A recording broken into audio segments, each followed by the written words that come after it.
Vamos então com a primeira informação, vamos falar da propaganda eleitoral, um dos meios observados pelo eleitor na decisão do voto. O especialista fala sobre o assunto. O programa eleitoral em rádio e TV começou na última sexta-feira e segue até o dia 29 de setembro. Ele cessa na véspera das eleições e, caso haja segundo turno, o programa é retomado. Diego Vasconcelos, professor de Direito Constitucional da UNIR, destaca a avaliação do eleitor com relação à propaganda eleitoral gratuita. Existe aquele eleitor que já está definido, que ele já tem um candidato. Tá? Esse já começa as eleições com uma escolha feita. Tá? E nós temos aqui uma situação local muito interessante. Por exemplo, Porto Velho é uma cidade que define o seu voto nos últimos 15, 20 dias de eleição. Isso a gente vê através dos resultados das últimas eleições municipais e gerais e das pesquisas eleitorais. O tempo de propaganda eleitoral diariamente é de 25 minutos no início da tarde e mais 25 minutos à noite, que são distribuídos pelos partidos políticos de acordo com a sua representação. Com esse modelo de distribuição, grandes partidos tendem a continuar grandes, porque tem muito tempo para distribuir o seu material.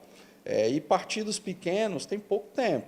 Obviamente, essa lógica ela é pontualmente quebrada, existem as exceções. Nós temos exemplos, tanto no plano nacional quanto no plano estadual e municipal, de candidatos com pouco tempo de TV, de pequenas agremiações políticas que conseguiram romper essa lógica.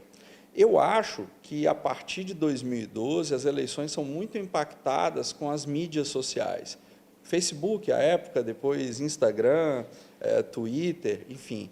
E o debate político começa a ser travado em outras arenas. Diego Vasconcelos afirma que o tempo de propaganda eleitoral de cada candidato no rádio e na TV são importantes, mas o eleitor deve avaliar o perfil, o histórico e outras características do candidato em todos os meios de comunicação. O eleitor deve procurar a plataforma de governo desse candidato. Ele deve buscar por outras fontes saber quem é o candidato e o que ele pretende fazer se eleito.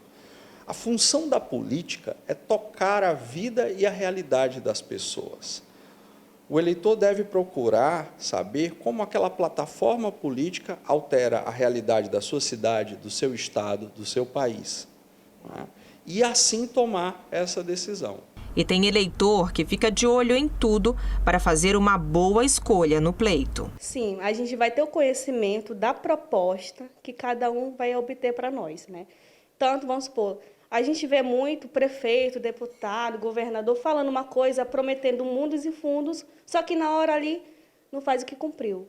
E bom a gente ter esse conhecimento. Eu dou muita importância porque, como eu disse, é a forma que o candidato encontra de expor a sua proposta. E cabe nós, né, estarmos ligados e avaliar cada um pelas suas propostas ali, né, no horário eleitoral. Olha, gente, o doutor Diego Vasconcelos tocou num ponto importante. Fundamental é a gente saber quais são efetivamente as propostas do candidato. O que ele quer fazer quando assumir o governo, por exemplo, quando ele estiver lá na Câmara dos Deputados, qual é o compromisso que ele tem? Qual é a ideologia que ele tem? Ele está mais à direita, ele está mais à esquerda? Quais são os pensamentos dele? Será que ele realmente se afina com você, com o seu pensamento, com o seu espírito? Isso a gente tem que saber do candidato. Agora, a gente se atendo mais, por exemplo, aos presidentes, aos governadores. Eu vou citar o exemplo do debate de ontem, que a gente acabou assistindo ontem na Band. Muita gente assistiu, obviamente um debate presidencial sempre tem uma grande audiência e muito maior do que a audiência é a repercussão nas redes sociais. O que a gente viu, na verdade, ali foi um festival de ataques pessoais, especialmente dos candidatos nanicos aos dois candidatos que polarizam a eleição. e também, é claro, um fustigando o outro. Os dois, Bolsonaro, Lula, Lula e Bolsonaro, se digladiando também.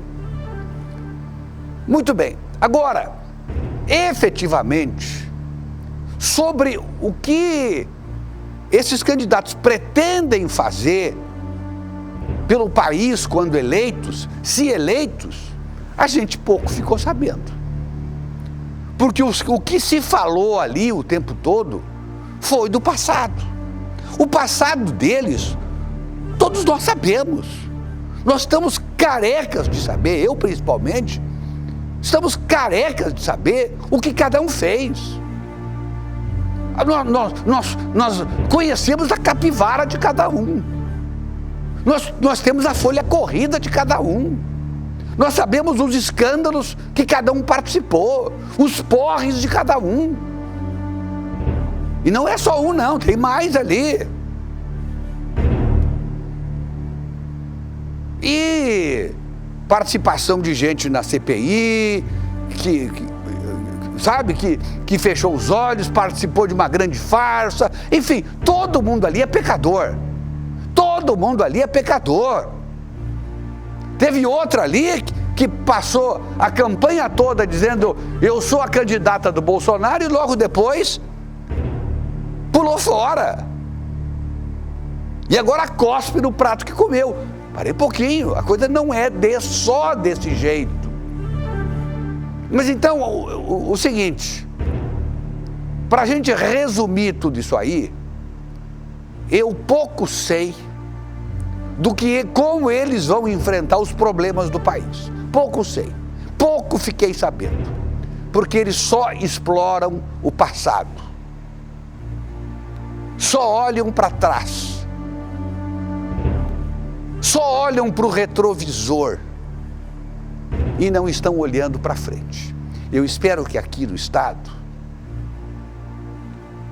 quando nós tivermos os debates, especialmente aqui no estúdio Sérgio Melo, quando vamos ter certamente o debate mais aguardado do primeiro turno das eleições, que geralmente as coisas se decidem aqui, e não sou eu que estou dizendo, são os candidatos, é o eleito que geralmente diz: ganhei a eleição lá no debate da SIC TV, lá no debate da Record. Eles dão entrevistas depois e dizem isso.